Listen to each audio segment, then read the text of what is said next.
今日同大家分享一下我對大疆新出嘅 IS5嘅一啲個人嘅見解啦。好，首先佢係更新咗個提壺嘅，個提壺咧可以喺呢個位置度控制開關啦，同埋有個搖桿可以控制嘅。咁其實呢樣嘢咧就唔算好新鮮嘅嘢嚟㗎。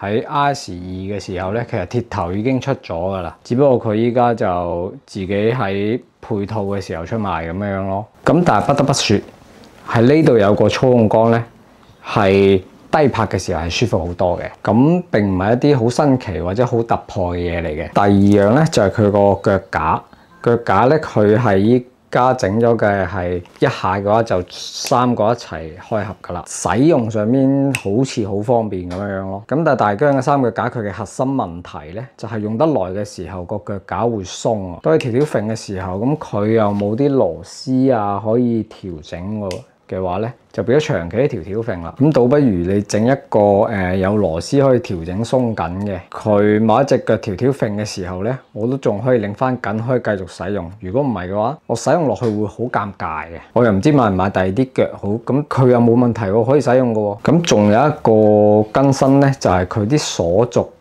係可以進行微調嘅，呢個就的確係方便好多嘅。咁喺普通版嘅時候，特別有單兵作戰，我換鏡頭嘅時候，呢少少嘅重量呢，我係唔介意嘅，因為拍到嘢先至係緊要啲。所以有時候我都會夾硬上去嘅，即係就算嗰個平衡差少少啊咁樣。因為如果有我足夠嘅時間可以換嘅時候呢，咁我慢慢調平都冇所謂啦。即係譬如一啲活動咁樣，佢係冇得 NG。只可以得一次嘅，咁你根本連調平嘅時間都冇噶啦。咁你換完鏡頭之後就直接硬上去拍住先噶啦。咁呢個微調嘅功能有仲好過冇嘅，特別喺呢一個橫滾軸嘅時候，褪左褪右係好辛苦嘅。有時候特別係你個機越重嘅時候，咁佢仲有一個就係喺個 mon 嗰度有一個 set 軸嘅提示，即係如果你 set 軸抖得太犀利咧，咁佢就會有提示嘅，就根據翻自己嘅腳步嚟控制啦。咁並唔係話呢一個唔好啊，但係唔係解決到 set 軸呢一個問題咯。依家目前穩定器嚟講，最難解決嘅永遠都係 set 軸嘅問題，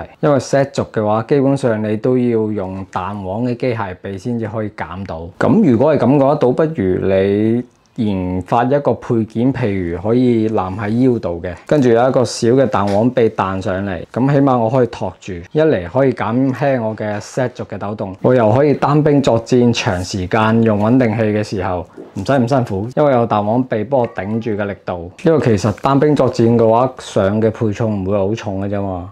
所以唔需要話要整到機械穩定器嗰啲咁着晒成件背心啊，個彈簧臂好大啊嗰啲咁樣噶嘛。咁同埋佢更新咗一個跟蹤構圖，咁跟蹤構圖嗰個其實就未完善嘅，但係佢就擺咗嚟普通版度用咯。因為嗰個跟蹤我睇咗下，其實佢使用長焦嘅時候咧就唔係好穩陣嘅。如果廣角嘅話就會穩陣啲，係因為佢呢個位同相機鏡頭嘅位有一個左右嘅平衡差。咁其實如果解決呢個問題應該唔會太難，嗰嚿嘢可以藍牙放喺相機上邊，即係畢竟依家大疆咪啦，佢都有協議可以藍牙接通啊咁樣。咁其實如果同相機做一個聯動擺喺上邊嘅話，佢可以根據焦段啊呢啲嚟做一個跟蹤控制，咁會好好多咯。